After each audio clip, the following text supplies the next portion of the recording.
Buenos días, Moisés. Buenos días a toda la población. De verdad, un placer poder estar compartiendo más información en este día tan importante sobre los avances del sistema de salud y, pues, por supuesto, también esta enfermedad de la salud pública como es el COVID-19. Doctor, qué bueno que nos acompaña esta mañana. Siempre es bueno hacer un repaso, un resumen y ver cómo están los datos del COVID. ¿Se manejan datos bajos todavía de contagios, de casos confirmados?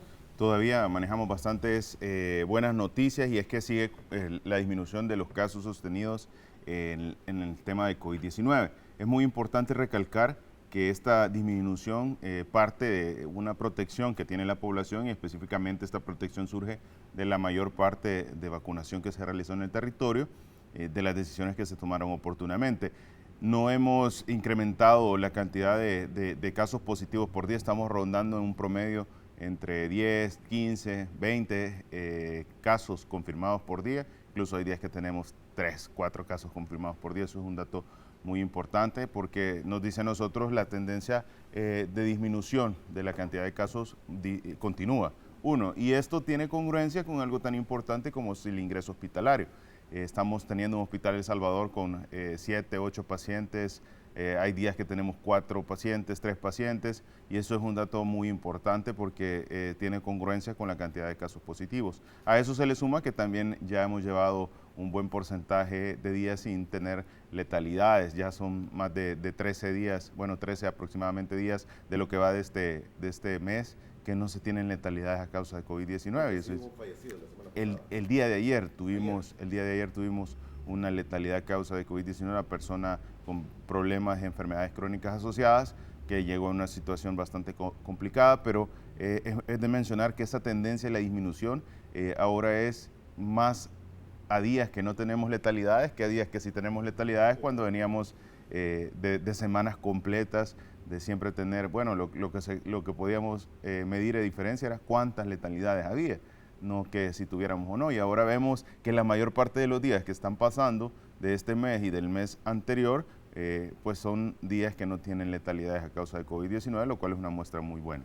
Me menciona usted, son aproximadamente 12, 15 casos diarios los que se mantienen en promedio. En promedio Hay menos algunos días. hay menos, Pero, ¿y los tamizajes siguen siendo la misma cantidad? se siguen realizándolos. Evidentemente no son la misma cantidad porque esto parte de la afluencia y de la búsqueda de la prueba. Entonces, decir asignación sigue siendo la misma. La capacidad y la cantidad de pruebas que nosotros podemos procesar se sigue manteniendo. El punto acá es la cantidad de personas que se acercan a realizarse una prueba. Están llegando menos. Están llegando, por supuesto, menos. Entonces, eso disminuye la cantidad de pruebas que se realiza por la toma o por el paciente que necesita la prueba, no por la capacidad que tenga el Ministerio de Salud, el cual sigue siendo una capacidad bastante importante para tamizar. Ahora bien, es importante el mencionar que esto surge de que las personas ya no sienten la necesidad de hacerse una prueba porque no tienen sintomatología.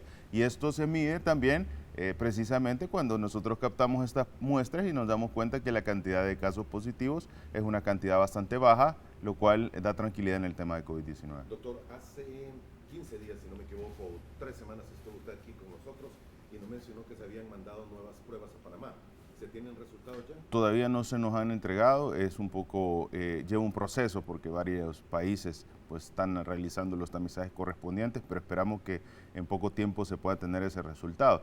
Muy importante el tener el panorama. Nosotros esperamos pues evidentemente ver ya una mayor cantidad de variantes relacionadas. Claro. Tenemos hasta el momento Omicron, pero tenemos que ver la característica del Omicron que está circulando y eso es un punto importante. Ok, señor, en la gráfica de los casos confirmados, allá por el 1 de febrero, se tuvo uno de los picos más altos cuando se llegó casi a los 1.968, si no me equivoco, estoy viendo la gráfica, creo que un poco más, pero 900 casi llegando a los 1.000. ¿Esto se debió a alguna cepa en particular llegada al país? Sí, esto básicamente se debe a una de las variantes de preocupación importantes por su transmisión, la facilidad de transmisión, y esto era Omicron. Entonces, en ese sentido, nosotros observamos un incremento de cerca de, bueno, más de 960 casos confirmados por día. A esto hay que acordar otro componente también, y es que tamizamos mayor cantidad. se incrementaron las pruebas y llegando casi en ese momento, en ese periodo, cerca de 4.500 pruebas que se realizaban por día. Ahora, esto tiene pues un parámetro fundamental que nos dice, estamos observando un cambio en la curva epidemiológica, estaba sucediendo algo y eso que estaba sucediendo evidentemente era la llegada de Omicron, que tenía esa facilidad de transmisión. Luego de esto observamos una disminución sostenida. Y esto es importante porque todos hemos estado de conocimiento a lo largo del tiempo. Lo que la evidencia ha mencionado es que la vacuna a usted lo puede proteger, le puede evitar que usted tenga una complicación, pero no puede evitar que usted pueda tener COVID-19. Entonces, evidentemente, el tener la vacunación, el haber cursado en el largo de estos 2 años, en más de alguna ocasión, también la enfermedad, esto le va generando a usted defensas o anticuerpos que se encargan de que ante una nueva exposición la posibilidad de presentar sintomatología o de presentar complicaciones sea mucho menor. Aquí quiero llegar. Poco a poco en el tiempo vamos a ir observando también que las personas van teniendo menos contagios a causa de esta enfermedad por múltiples razones, desde haber desarrollado, experimentado la enfermedad, desde haber sido ya vacunados con todas las dosis correspondientes, y eso es un dato importante porque es lo que se está observando ahorita con una disminución de la cantidad de contagios. Muy bien. Tenemos que hablar también, ministro, y antes de volver al tema del COVID, darle un poco más de seguimiento a lo que está ocurriendo a nivel internacional, los resultados que se tienen en el país de otras enfermedades. Hay un boletín epidemiológico, la última actualización que se tiene de la semana del 16 al 20 y tanto de abril, 16 al 23 de abril, si no me equivoco exactamente. Y aquí lo que sí se remarca y podríamos señalar es los casos de dengue, que ha habido un notable incremento con respecto al 2021 y al 2020 en este año.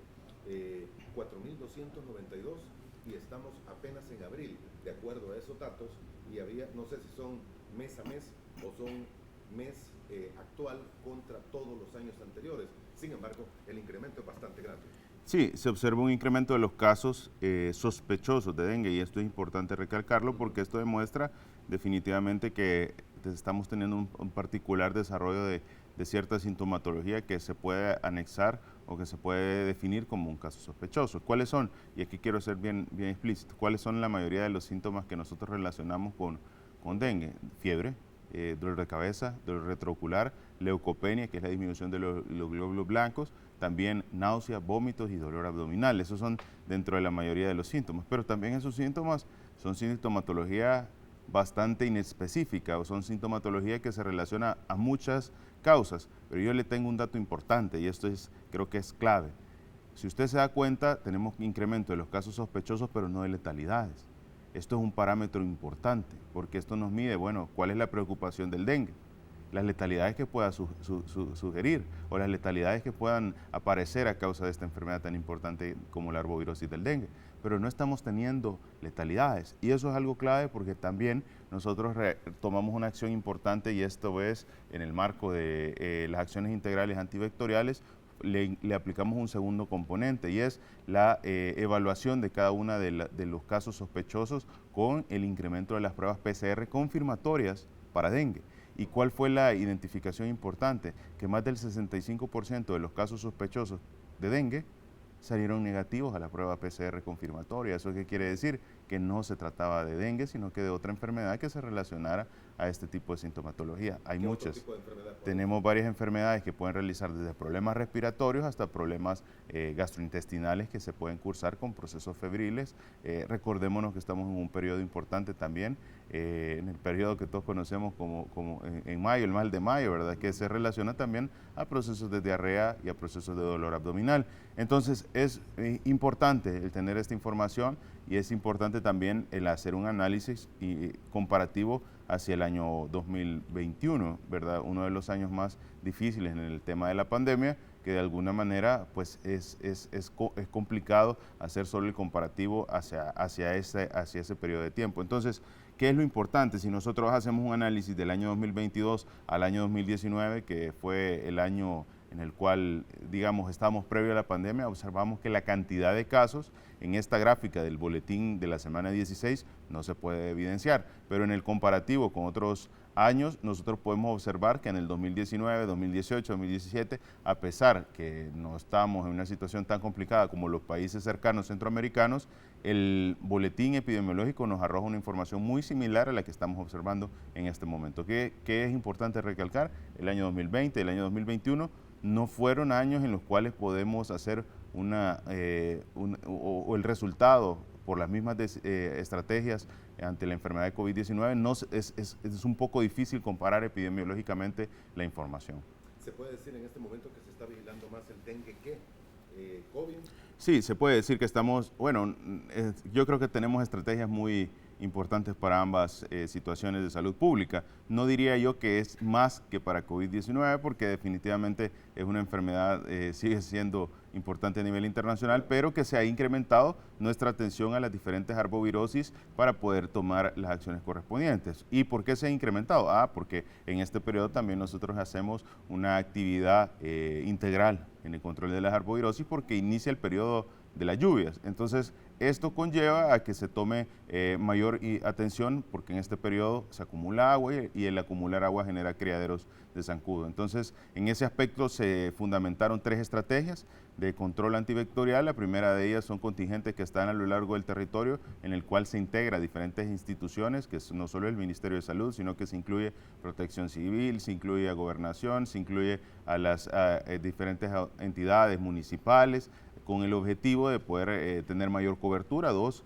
la fumigación que se ha estado realizando tanto en los puntos que se visitan como a nivel nacional y el poder ir abordando lugares donde hay desechos o inservibles que pues generan acumulación de vectores. ¿En otros países centroamericanos no se presenta ninguna situación anómala con dengue, zika y chikungunya? Varios países están con una situación de incremento de casos, Honduras, Guatemala, en este momento son de los que se tienen más cercanos y esto es pues evidentemente por el inicio del periodo de lluvias y que hemos tenido un periodo de lluvia bien característico en este año que es unas lluvias intermitentes. Entonces todos sabemos que esa intermitencia en las lluvias genera más complicación porque el agua se estanca y luego pues no fluye porque no es continua la lluvia, entonces esto genera que haya mayor o favorece que haya mayor crecimiento de este vector tan importante. Cuando llueve rutinariamente, la misma lluvia genera que el agua que se acumula se vaya lavando, pero si es intermitente, esto genera con más facilidad los criaderos. Y ojo, el vector solo necesita desde sus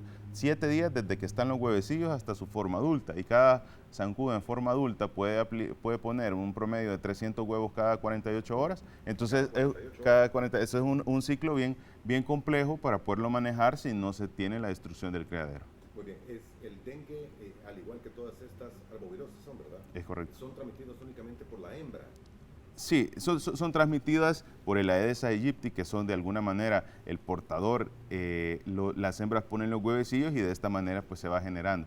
Es importante controlar ambas formas, y más que el hecho de pensar solo en el adulto, también tenemos que pensar en las formas de larvas y que es al final lo que nos enfocamos en el tema de los criaderos de zancudo. ¿Por qué es tan importante? Porque a veces pensamos que solo el zancudo grande al que ponerle atención o el zancudo en etapa adulta. No, tenemos que ponerle atención precisamente desde el inicio, desde que están esta formación de criaderos, que eso al final lo que incrementa la posibilidad de estar en el ambiente del zancudo. Y ojo, no quiere decir que porque hayan zancudos, el zancudo nos va a dar dengue. ¿Por qué? Porque el zancudo, para poderse contagiar con el dengue, debe de picar a un humano que está desarrollando la enfermedad. Y de esa manera, pues ya se vuelve un vector que puede transmitir, o sea, ya se vuelve un vector que va a transmitir si pica a otro humano diferente. Entonces, ¿cuál es la importancia? Cuando nosotros identificamos un caso sospechoso, independientemente sea o no sea confirmado para dengue, se hace en control de focos. ¿Eso qué quiere decir?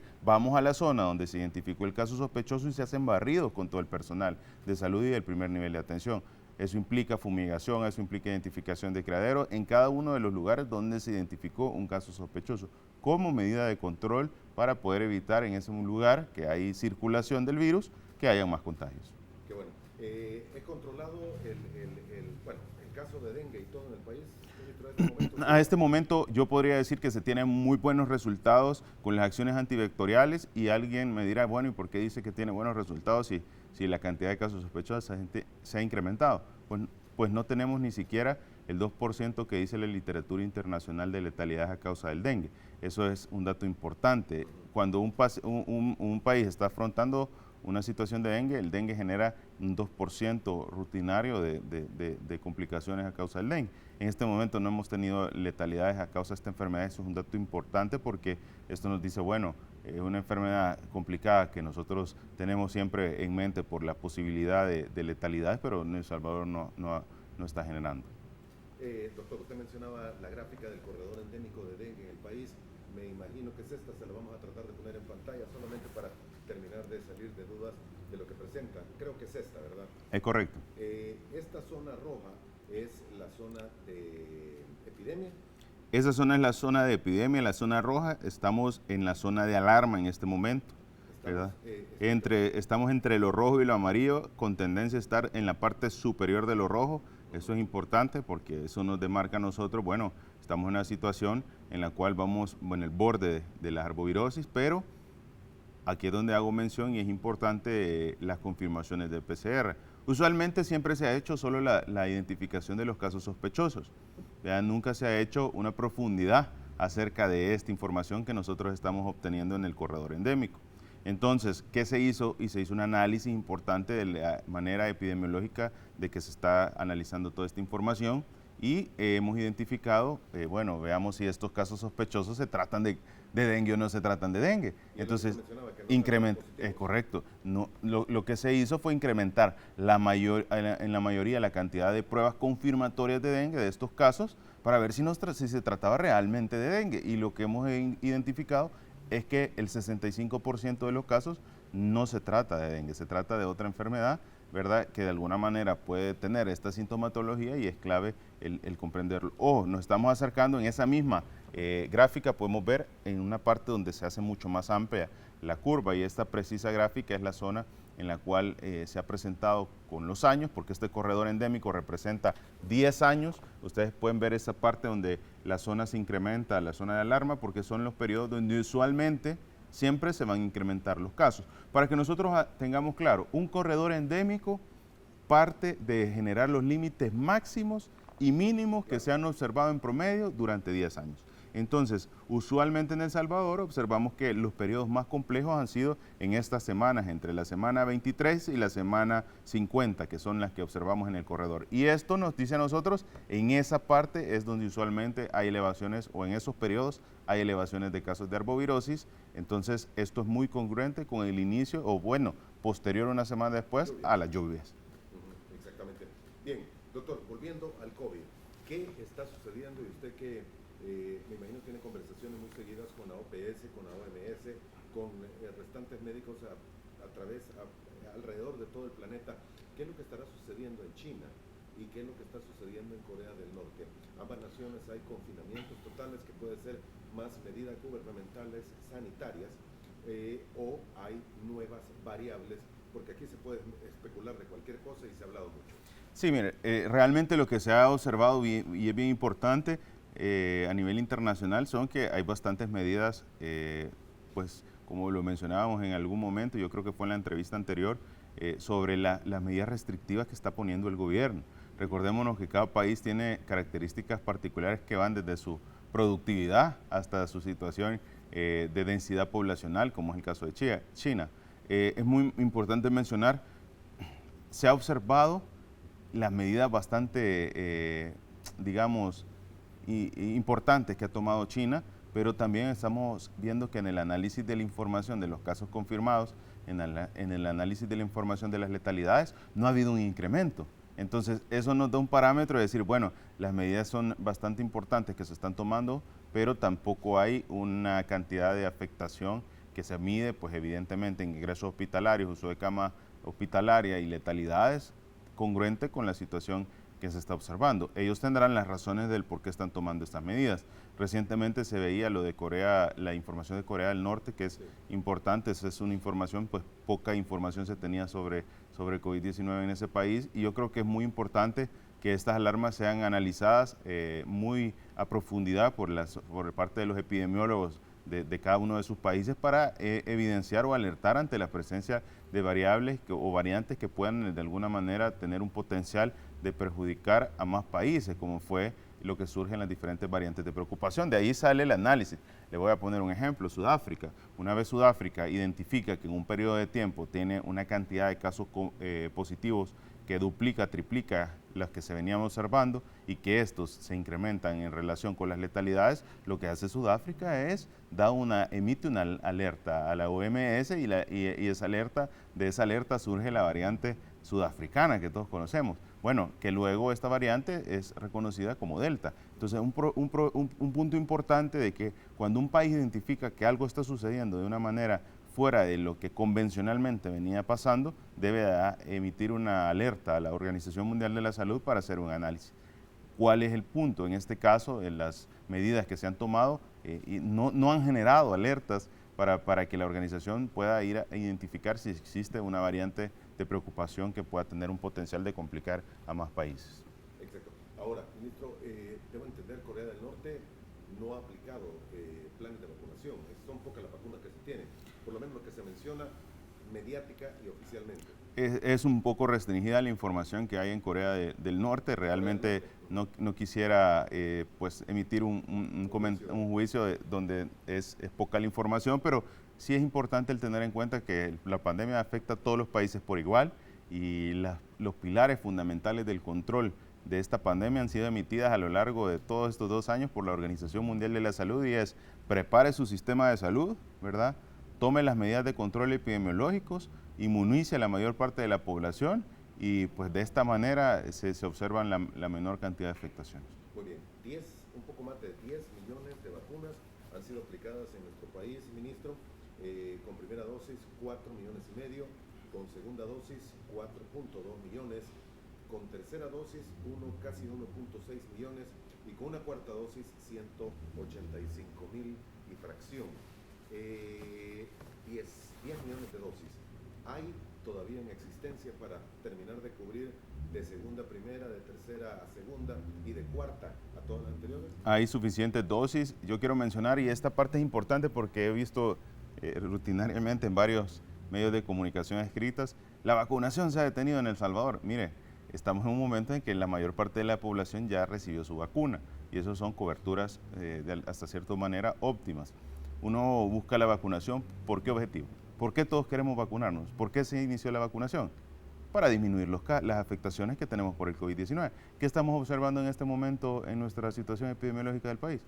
Pocos casos. Y ustedes lo pueden ver si es que nosotros hemos publicado imágenes constantemente de cómo está el Hospital de El Salvador. Está totalmente solo en las áreas de hospitalizaciones. Eso quiere decir que definitivamente la cobertura de vacunación tuvo su efecto. Ahora, ¿vamos a llegar a un momento en que haya 0 casos de circulación de coronavirus? No, porque es una enfermedad que se va a volver endémica. Entonces la vacunación se enfoca en conseguir niveles óptimos de cobertura para poder prevenir enfermedades. Siempre va a haber una situación en la cual hay una complicación, incluso si una persona tiene una vacuna. ¿Por qué? Porque puede existir casos de gente vulnerable, que todos conocemos, un adulto mayor, ¿verdad?, que tiene una enfermedad crónico-degenerativa como diabetes, que esta enfermedad crónico-degenerativa no está controlada porque no se toma sus pastillas para el azúcar, no se pone su insulina, hace sus alteraciones en la alimentación y desarrolla una enfermedad respiratoria relacionada a COVID-19. Entonces, la asociación de una enfermedad crónica no controlada más el problema respiratorio relacionado a COVID-19, aún teniendo una vacunación, pues puede generar una complicación a causa de que no controla su diabetes. Entonces es importante entender esto porque ahorita podemos decirle a la población, bueno, mire, los niveles de cobertura están ya a un nivel importante, un nivel óptimo de cobertura, y eso no quiere decir que no sigamos vacunando, porque la vacunación está disponible para todos y está ahora con mayor rapidez porque está distribuida en más puntos en todo el territorio para que las personas puedan llegar incluso a la unidad de salud a pedir la vacuna del COVID-19. Entonces, ¿qué es lo que estamos observando? Bueno, tenemos un nivel en el cual la vacunación ya llegó a un punto y la disminución de los casos de ingresos hospitalarios, de neumonías por COVID-19, de letalidades por COVID-19 están disminuyendo a un punto mínimo. Doctor, puede haber un pensamiento, ya tengo 2 vacunas, ¿para qué me voy a poner una tercera si no me ha dado? Ya tengo 3 vacunas, ¿para qué me voy a poner una cuarta si no me ha dado? Sí, mire, yo creo que ese pensamiento debe analizarse con un punto clave. Si usted sabe que existe una posibilidad de riesgo de que usted adquiera una enfermedad, lo mejor es evitar ese riesgo. Y esa posibilidad de riesgo se evita poniéndose la vacuna. Entonces, yo creo que podemos hacer un pequeño análisis y se lo voy a traer en comparación para que la población pueda analizarlo de esa manera. Cuando usted escuchaba en el momento del COVID-19, en lo duro, en el 2020, 2021, de inicio de la pandemia, a alguien toser sin tener una mascarilla, ¿qué pasaba? Lo primero que hacíamos era hasta casi cubrirnos la boca o la nariz con las manos, si era posible, por el temor de que nos fuéramos a contagiar por COVID-19. Entonces teníamos una acción ante una situación que estaba sucediendo relacionada a un problema respiratorio. Ahora yo le vuelvo a preguntar, ¿por qué en este momento, que todavía hay posibilidades, porque definitivamente el virus está, si tenemos una disposición o una manera de podernos proteger con la vacuna, ¿por qué no tomamos la misma acción que en su momento era buscar una mascarilla para protegernos al notar que existía alguien que tenía un problema respiratorio? Esos son comparativos que la población debe hacerse para recordar que esta enfermedad sigue siendo una enfermedad que puede tener una complicación, puede ser mortal, y que está a disposición con tanta facilidad. Bueno, hay países que todavía no han podido vacunar a su población. Y en El Salvador tenemos la facilidad que usted va a la unidad de salud y en la unidad de salud le ponen la vacuna, no tiene que hacer cita, se la ponen de inmediato, tiene 1, 2, 3, 4 dosis para poderse aplicar de los 12 años en adelante. Entonces creo que es un dato importante que nos debe servir para valorar todo el esfuerzo que como país, que como salvadoreños hemos tenido ante el COVID-19 y ahora nos permite estar más seguros. Hay alguna pregunta de los amigos televidentes. Fer nos dice: ingeniero, buenos días. ¿Podría preguntarle al ministro si hay fecha de cuándo anunciarán con educación la reapertura a las clases presenciales totales? Los niños ya lo necesitan. Gracias y feliz día. Este dato es bien importante porque ya este anuncio, bueno, ya prácticamente está vigente. Y le voy a explicar de esta manera. No es totalmente, que digamos, ya es presencial 100%, sino que es opcional. ¿Qué quiere decir? Los padres pueden decidir si mandan a sus hijos o no mandan a sus hijos. Y alguien dirá, bueno, ¿y por qué no hace que todo sea presencial? Por una razón, no todas las personas han experimentado la misma situación adversa ante el COVID-19 y el poder poner a disposición o a decisión de los padres es un punto importante. Ahora, hay algo clave y fundamental. Los padres deben de exigir, ¿verdad?, hasta cierto punto en ciertos centros que todavía no aperturan sus instalaciones, que esto se realice de esa manera, porque ya el Ministerio de Salud y el Ministerio de Educación han emitido esa facilidad para que los padres puedan o llevar a sus hijos de manera presencial o de manera remota. Ellos deciden. Entonces, lo que ha sucedido es que vemos que ciertos centros educativos mantienen cerradas las instalaciones. Y se genera un comentario, es que el Ministerio de Salud no ha dado la apertura, y eso no es así. El Ministerio de Salud dijo, bueno, esto incluso ya hemos mencionado cómo en el tema importante en los niños influye mucho el tema del seguir utilizando mascarillas para el desarrollo infantil temprano. Y en ese momento que nosotros emitimos ese comentario, bueno, ciertas entidades tratando de generar la desinformación cuando realmente existe suficiente evidencia que ha tenido efectos difíciles en el tema del desarrollo infantil temprano, aparte de que la OMS recomienda que abajo de los 5 años no use una mascarilla. Ok, solo para dejarlo subrayado, las clases podrían ser presenciales totalmente. Los padres pueden decidir si lo hacen, si llegan o no llegan, pero la responsabilidad de las entidades educativas de los diferentes centros, pues aquellos que no se reserven los derechos de decisiones, que eso pues, puede ser una opción, es que definitivamente se presenten a las diferentes clases. ¿No se necesita un anuncio oficial de parte ya se hizo en varias ocasiones. En varias ocasiones. Tiene que haber uno de que, miren, ya es total y todos tienen que ir.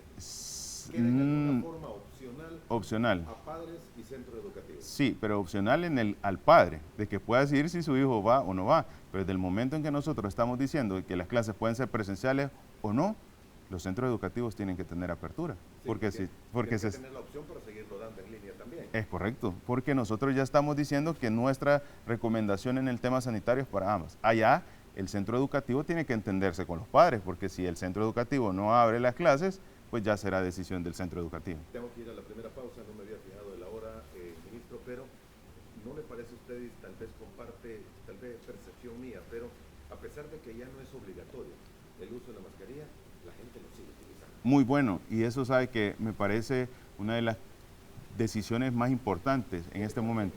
Es personal. La pandemia nos ha formado a todos los salvadoreños con conocimiento del manejo de enfermedades respiratorias. Cuando nosotros hacemos el anuncio de la no obligatoriedad, yo sabía que en ese momento iba a haber mucha gente criticando de la gente que genera desinformación. Y nosotros decíamos algo clave, es que esto es muy bueno, porque esto es ganar, ganar. ¿En qué sentido? Que la población pueda tener la tranquilidad que ya el COVID-19 ha ido disminuyendo y que puede tener un poco mayor de tranquilidad, pero también que la gente siempre la va a seguir utilizando. Y cualquiera de las decisiones que los salvadoreños tomen está bien, porque nuestro país tomó las medidas en tiempo oportuno, se esforzó por alcanzar uno de los puntos más claves, que es la vacunación, y todo el complemento que se dio en el manejo fortaleció el sistema de salud, y hoy tenemos menor ingreso hospitalario, menor uso de camas hospitalarias y no tenemos letalidad. Entonces el resultado ha sido 100% positivo, y por eso lo reconoce la Organización Mundial de la Salud, por eso lo reconocen muchas entidades a nivel internacional, el esfuerzo que se aplicó y el apoyo que se tuvo de cada uno de los salvadoreños a través del cumplimiento de la normativa, y por supuesto las herramientas que nos dio el presidente Bukele han sido claras. Hay varios temas, los amigos televidentes también siguen preguntando. Le voy a leer uno de ellos por respeto de quienes nos han escrito. El ingeniero Humberto Chévez. Buenos días, sé que no es tema, le puede preguntar al ministro de Salud por qué no se habla de la hepatitis desconocida en niños que ahorita está afectando a los Estados Unidos y otros países. Gracias y buen día.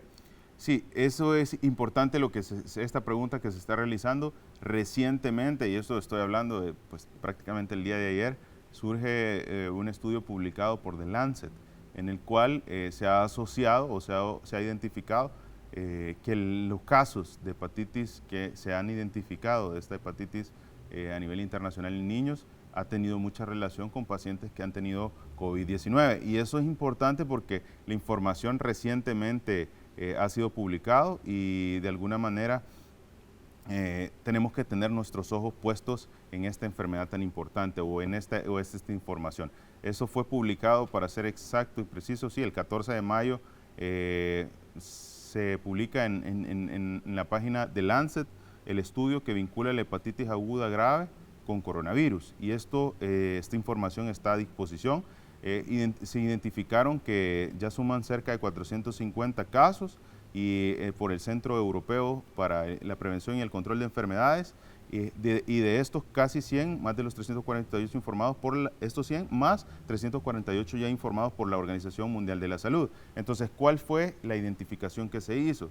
Se relacionó a los casos de la hepatitis con el haber padecido en algún momento COVID-19 por estos niños. Entonces, todos los ojos están enfocados ahorita en ese momento. No tiene que ver, y esto es importante porque alguien sugería con la vacuna, y eso es importante, no tiene que ver con la vacuna. La información ahorita es en corto, se tiene que seguir indagando más ante esta enfermedad, pero ya existe una identificación.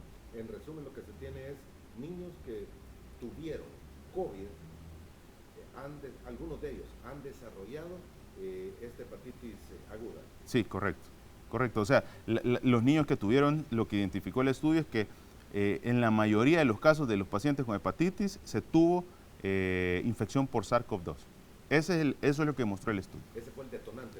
Bueno, no podríamos decir que el detonante todavía, porque falta. Pero sí coincide en que tuvieron COVID y están ahorita con hepatitis. Cuadros graves de casos de hepatitis. Correcto. Eso es importante el tenerlo en cuenta. No se tiene más información, que quisiéramos tener ya como claridad exactamente de qué es lo que pasa, pero ahorita los estudios han arrojado que la mayoría, al analizar los casos, sí han tenido ya antecedentes de haber tenido la infección por SARS-CoV-2. A estos pacientes leí en alguna parte, confirmen usted, doctor, incluso se les ha tenido que hacer injertos de hígado, ¿es cierto? Es importante cuando tenemos una hepatitis fulminante o una hepatitis tan grave, pues prácticamente puede llegar a dejar de funcionar completamente el hígado y requiere algún tipo de intervención. No tengo información precisa de si se está realizando ya este tipo, me parecería un poco tiempo el que hay para poder confirmarlo, porque un trasplante de este tipo o una intervención de este tipo no es tan fácil, y menos en un niño. Entonces, sería un poco imprudente si ratificara porque no tengo la información precisa. Sin embargo, les puedo mencionar que la característica de las hepatitis es un periodo o una inflamación severa del hígado que puede llegar a generar una fibrosis importante, lo cual disminuye la posibilidad de funcionamiento del hígado. Todos sabemos que el hígado es un órgano bastante agradecido, lo conocemos nosotros. ¿Por qué? Porque el hígado tiene la capacidad de regenerarse, pero tiene la capacidad de regenerarse siempre y cuando no haya fibrosis. El problema de la hepatitis fulminante es que genera una fibrosis tan importante que es como una cápsula de dureza que impide que el hígado se pueda regenerar. Entonces, eso es lo difícil que tiene la fibrosis hepática a causa de los cuadros de inflamación crónicas o de las inflamaciones fulminantes, como es el caso de la hepatitis fulminante. En estos casos mencionados que usted indica por esta investigación de Lancet, ¿verdad? Sí. Es solo en niños, eso se ha dado en niños porque se ha identificado. El estudio parte de lo que se observó a nivel internacional y es que se observó hepatitis fulminante. ¿Pero dónde se observaba la hepatitis fulminante? En niños. Entonces, parte de esto, la información, cuando nosotros hacemos un análisis, un estudio científico, nosotros buscamos cuál es nuestro target y ese target o cuál es nuestra hipótesis a confirmar o cuál es nuestra sospecha. Entonces, en este caso fue hepatitis fulminante en niños. Entonces, colectan una cantidad, en este caso ellos mencionan que fueron 450 casos en el análisis y de esto se parte la investigación donde se identificó a grandes líneas ahorita, porque el proceso de investigación, aunque ya hay una primera publicación, no quiere decir que no continúa el estudio de investigación, se identificó que ellos habían tenido una infección por SARS-CoV-2. Okay. Otro caso que se menciona, doctora, incluso algunos médicos aquí en el estudio lo han mencionado, es que podría haber un incremento que en algún momento pudo haber sido preocupante de casos de tifoidea en el país. Y antes, ¿se ha reportado un caso de esta hepatitis aguda en El Salvador en niños? Se están haciendo análisis, no se tiene confirmado actualmente que se tenga un caso, ¿verdad? No quiere decir que no estemos en la posibilidad de tenerlo, definitivamente esto, si está sucediendo en otros países, puede llegar a suceder en El Salvador. En este momento no se ha identificado o no se ha confirmado un caso, pero puede ser que en su momento se pueda tener. ¿A qué quiero llegar? Y esto es importante mencionarlo desde ya. ¿Vea? Que no suceda que la desinformación dice en El Salvador hay un caso de hepatitis fulminante. No, mire, esto se está investigando. Si es a causa del SARS-CoV-2, el padecer SARS-CoV-2 en niños, la relación de que incrementa la hepatitis fulminante, que todavía no sabemos por qué sucede, porque hay que investigar qué relación tiene el SARS-CoV-2 con hepatitis, por qué unos niños sí tienen y por qué otros niños no tienen. Eso es lo que hace la investigación. ¿Eso qué quiere decir? Que todos los países van a tener la posibilidad de experimentarlo. Y hay que tener tranquilidad. Ahorita dejemos que todos los científicos hagan el análisis, qué es lo que está sucediendo y partiendo de eso nosotros vamos a poder tener información para poder hacer todo lo necesario para cuidar la vida de los salvadoreños. Así sucedió en el COVID-19. Mucha de la información científica que surgió nos sirvió para tomar las decisiones y de esas decisiones hoy El Salvador tiene una situación bastante favorable. Pero en este momento es algo que está en investigación científica y tenemos que ponerle todos los ojos para poder tener las acciones correspondientes congruentes a esta situación en niños. Muy bien, me salía la pregunta de tifoidea. ¿Hay incremento de casos de tifoidea? No se ha identificado en el corredor endémico aumento en los casos de tifoidea. Esto es un dato importante. Bueno, tenemos un 7%, es una cantidad de cerca de 20, 30 casos a comparación con el año pasado. Pero es muy importante recalcar que en este periodo usualmente se incrementan los casos de fiebre tifoidea. Ahora, el análisis de la fiebre tifoidea es un poco complejo, porque poderla confirmar requiere un estudio especializado, o no es que sea tan especializado, pero requiere un estudio que conocemos varios que se llama hemocultivo. Entonces usted le sacan una cantidad de cerca de más de 10 ml de sangre y eso se pone en un medio de cultivo que es como un botecito donde hay un contenido y esto se pone un tiempo a que haya crecimiento y en ese crecimiento se identifica si hay el patógeno, que es el cultivo de sangre, que es en este caso la salmonela. En ese sentido, muy importante el que tengamos presente que esto puede ser rutinario en este periodo de tiempo y que debemos consultar y prestar atención porque no todas las fiebres tifoideas tienen como principal síntoma, bueno, la diarrea. Y esto es clave.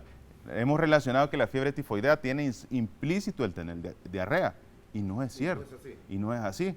La mayoría de ocasiones el síntoma o menos observado es la diarrea. Entonces, ¿cuál es el punto clave?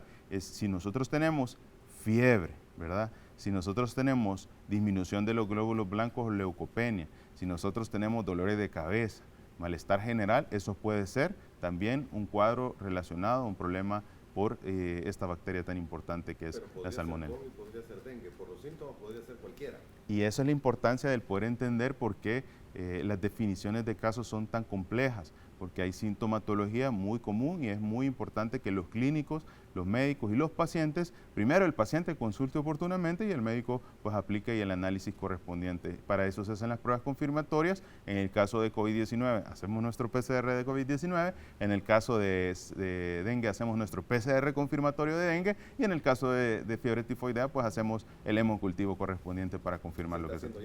Ya se está haciendo en el ministerio, siempre se ha realizado, lo que se ha hecho es incrementar la cantidad de tamizajes o de pruebas confirmatorias con hemocultivos en aquellos casos sospechosos que puedan tener fiebre y cierta sintomatología relacionada a la disminución, ciertos parámetros de laboratorio relacionados a la disminución de los glóbulos blancos, que son lo que conocemos como leucopenia. Entonces, se están realizando ya estas pruebas para poder descartar cuál sea el caso de esta enfermedad. Ahora, la tifoidea no es una enfermedad que se quita, me tomo 2 días de antibiótico y ya estoy de nuevo.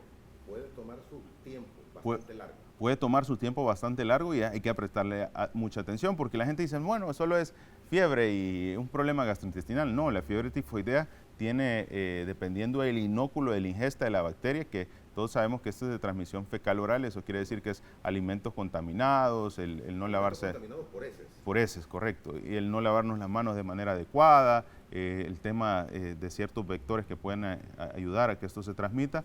Es muy importante el tener en cuenta de que nos puede llevar incluso a cuadros severos de afectaciones en varios órganos diferentes al intestinal, encefalitis, neumonitis, nos puede dar problemas de la cabeza, problemas en los pulmones, problemas abdominales que incluso puedan requerir intervenciones quirúrgicas.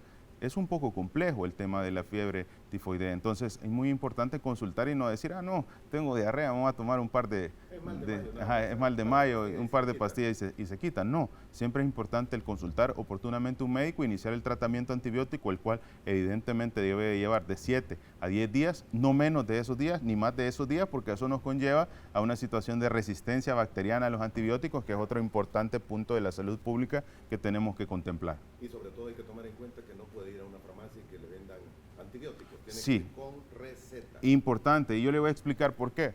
Pocos nos fijamos en el tema de la resistencia antimicrobiana a los antibióticos. Esto es importante porque hay bacterias que al estar utilizando rutinariamente los antibióticos de manera descontrolada, generan resistencia. Entonces llega un momento en que hay bacterias que nosotros no podemos ni combatir con ninguno de los medicamentos y esto se va generando o se va propiciando en los países que tienen medidas de control del uso de los antibióticos menores. Entonces en nuestro país siempre hacemos énfasis en el tema hospitalario del control de los antibióticos en los periodos de uso en el tiempo y por supuesto en el de darle el antibiótico que debe de ser al patógeno en base a un antibiograma. ¿Y esto qué significa? Nosotros identificamos cuál es el agente causal de la enfermedad. Por ejemplo, en el caso de la fiebre, identificamos que tiene fiebre tifoidea, que hay una salmonela. Y esa salmonela se identificó en un hemocultivo.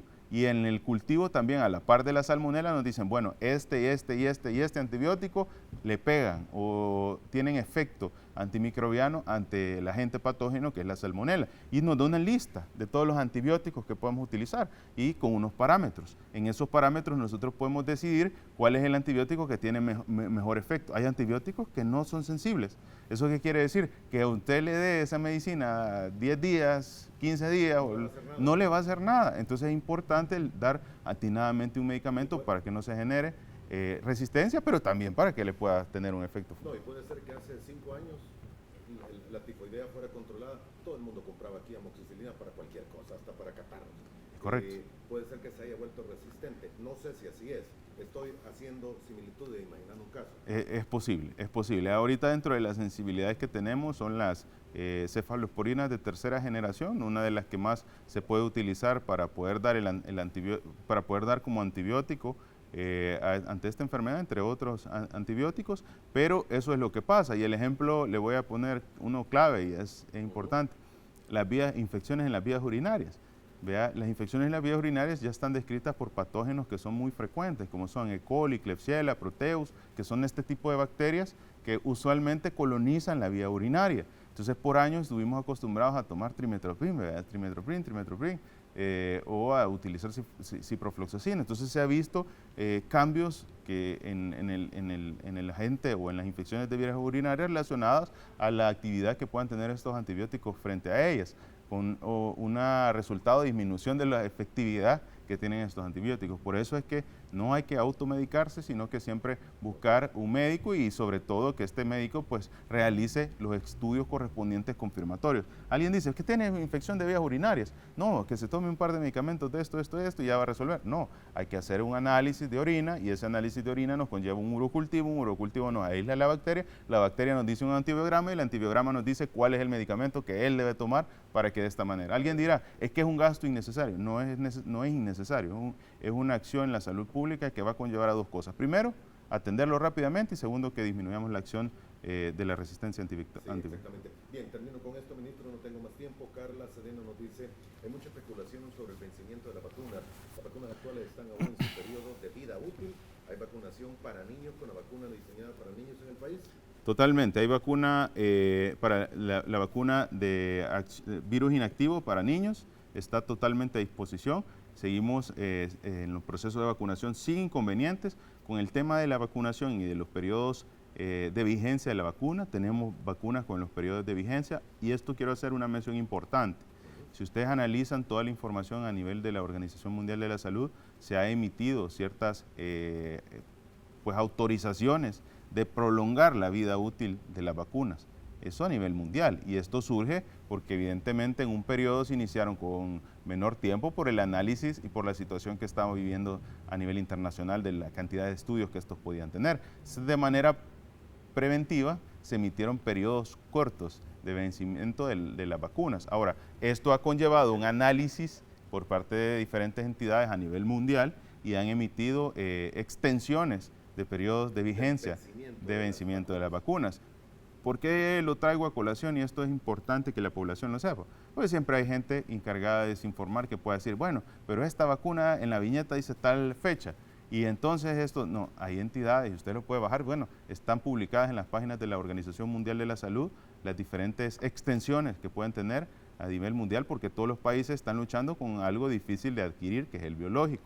Imagínense, hay países en este momento que todavía no tienen ni siquiera el biológico.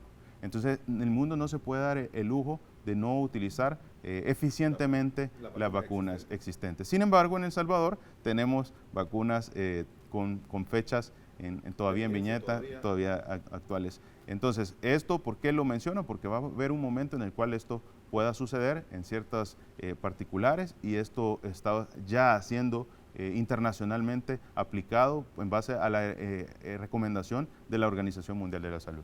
Muy bien, ministro, gracias por haber estado con nosotros, se le agradece su valioso tiempo. Un placer por estar acá y decirle a la población, sigamos haciendo todos esa contribución con la salud pública, no solo COVID, sino que arbovirosis, enfermedades intestinales y sobre todo el cumpliendo, aportando nuestro granito de arena, cumpliendo las indicaciones del Ministerio de Salud.